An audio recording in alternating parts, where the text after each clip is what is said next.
To add product variants, click on Product option.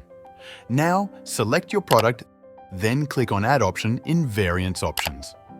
Now enter variant name and its variant values, then click on Add button.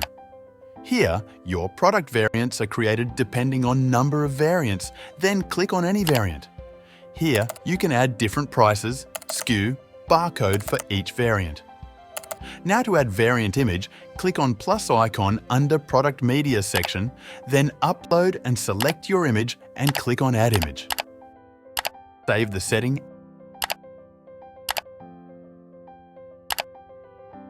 Similarly, you can update your all variants, then save the setting and preview it.